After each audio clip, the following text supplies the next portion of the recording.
ഒന്നാണ് നാം ആവേശമായി run for unity കൂട്ടയോട്ടം നടത്തി. കണ്ണൂർ ജില്ലാ ഭരണകൂടം ജില്ലാ ടൂറിസം പ്രൊമോഷൻ കൗൺസിലുമായി ചേർന്ന് അർദ്ധരാത്രി നടത്തിയ കൂട്ടയോട്ടത്തിൽ നൂറുകണക്കിന് ആളുകൾ പങ്കെടുത്തു. സാമൂഹിക ഐക്യം, സ്ത്രീ സുരക്ഷ, ആരോഗ്യമുള്ള സമൂഹം എന്നീ സന്ദേശങ്ങൾ പ്രചരിപ്പിക്കുക എന്ന ലക്ഷ്യത്തോടെയാണ് കൂട്ടയോട്ടം സംഘടിപ്പിച്ചത്. കണ്ണൂർ കലക്ട്രേറ്റ് കോമ്പൗണ്ടിൽ നിന്ന് ആരംഭിച്ച് താവക്കര, പുതിയ bus stand road, fort road, Prabhat junction, Saint Michael's school road, Payyambalam guest house, pathway, Sreenarayana park, Muneeswaran കോവിൽ, പഴയ bus stand, town square, taluk office എന്നിങ്ങനെ ഓടി കലക്ട്രേറ്റ് പരിസരത്ത് സമാപിച്ചു. പുരുഷന്മാർ മാത്രം ഉൾപ്പെട്ട ടീമുകൾ, സ്ത്രീ പുരുഷ മിശ്ര ടീമുകൾ, military, police, fire force, excise, forest ടീമുകൾ, സ്കൂൾ കോളേജ് വിദ്യാർത്ഥികളുടെ ടീമുകൾ, മുതിർന്ന പൗരന്മാരുടെ ടീമുകൾ, സർക്കാർ ജീവനക്കാരുടെ ടീമുകൾ എന്നിങ്ങനെ ഗ്രൂപ്പുകളായാണ് ഓട്ടം നടന്നത്.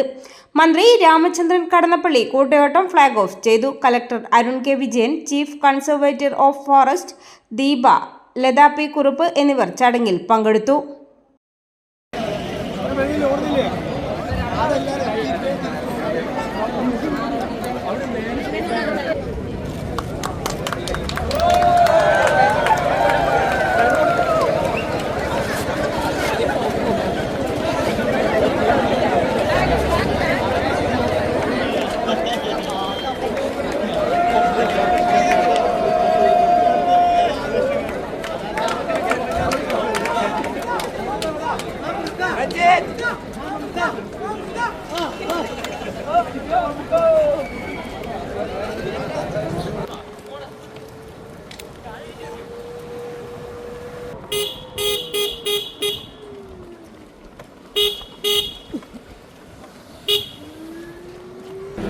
വളരെയധികം ഈ രംഗത്ത്, കായിക രംഗത്ത് നമ്മുടെ അപ്പാർട്ട്മെന്റ് സഹകരിക്കുന്ന ഈ യോഗത്തിൽ റൺ ഫോർ യൂണിറ്റി സന്ദേശം ഇത് കേവലം ഒരു പരിപാടി എന്ന നിലക്കുള്ള ഇതിനപ്പുറത്താണ്. യൂണിറ്റി എന്ന് പറയുമ്പോൾ ഒരു സന്ദേശമുണ്ട്. അതാണ് ഇന്ന് നമ്മുടെ നാടിനും നമുക്ക് വേണം ആവശ്യം.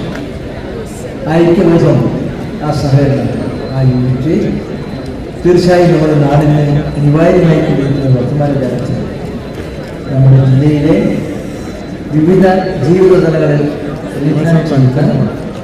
ഇതേറെ യുവാക്കൾ പങ്കെടുക്കുന്ന നയിക്കണം. വാസ്തവത്തിൽ അത് മറ്റ് ജില്ലകൾക്കൊന്നും ഇതുപോലെ ഇത്ര വിപുലമായ ജന സംഘടിപ്പിക്കാൻ കഴിഞ്ഞിട്ടില്ല എന്ന് ഈ പരിപാടിയിൽ പങ്കെടുത്തവர்கள் മാതൃകാപരമായി നടത്തുന്ന ഈ പരിപാടി തീർച്ചയായും കണ്ണൂരിന് ഒരു അഭിമാന തിലകമായി അതിനെ പ്രശോഭിതമാക്കുന്നത് സാധിക്കട്ടെ എന്ന് മാത്രമേ ഞാൻ ആഗ്രഹിക്കുന്നു. ആശംസിച്ചുകൊണ്ടും